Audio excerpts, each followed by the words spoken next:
Hi, I'm Marty Nemko. Famous psychiatrist Irv Yalom's book, Staring at the Sun, asks us to look at life's most difficult aspects, especially our death.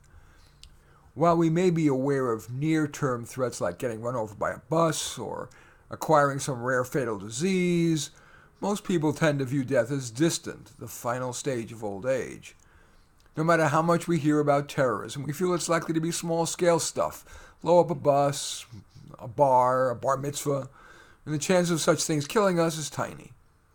But as weapons of mass destruction, biological, chemical, nuclear, and cyber, become more powerful, more miniaturized, and less expensive, the apocalypse is no longer a near-zero probability event.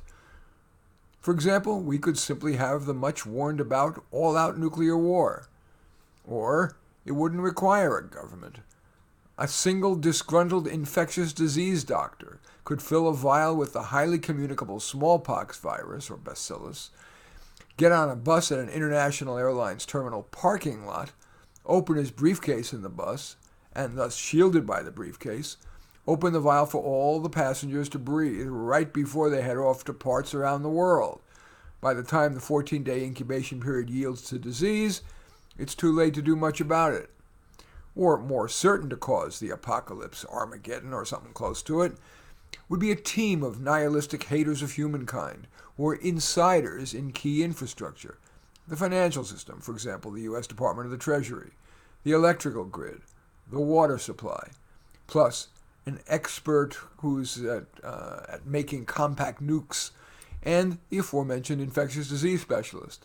At an agreed-on time, they could simultaneously corrupt the software, set off nuclear explosions, suitcase nukes, so to speak, or in cars on major bridges or in downtowns, and in parking lot buses, as we were describing, airline parking lot buses at a dozen major airports, and at that point releasing the smallpox biovirus.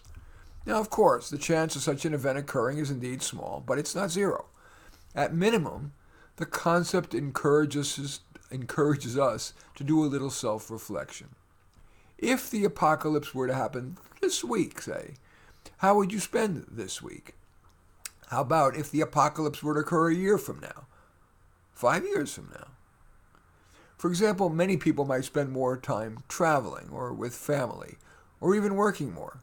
When science and sci-fi writer Isaac Asimov was asked, "You've written 450 books, if you had 6 months to live, what would you do?" He wrote, "Type faster." But assuming the apocalypse won't happen in your lifetime, are there any implications for how you should live now? Regarding your work life, your relationships, your recreation, your use of money, what you consider important. What might I do? Let's say I had a year until the end. I'd work the same amount, but replace some of my clients who weren't improving much with writing projects or speaking projects like this, where I felt I could make a bigger difference. I'd spend more time alone. I'm actually happiest when I'm kind of by myself. I'm a little self-conscious being around people, and that's the truth. I would give away all my money to individuals for whom it would make a difference. So what if it's not tax deductible? I'd probably try hallucinogens for the first time in my life. I would redouble my efforts to be kind to anyone who was even marginally deserving of kindness, and I would really work hard to avoid people who, just say, weren't worthy of kindness. What would you do? You are more likely to take action if you write it down. So think about it for a moment. In any event, I do thank you for watching. I am Marty Nemko. I welcome your thumbs up and accept your thumbs down. Appreciate your comments. You're hitting the share button down there and sharing it on your social media and or subscribing to my channel. In any event, I do thank you for watching. I am Marty Nemko.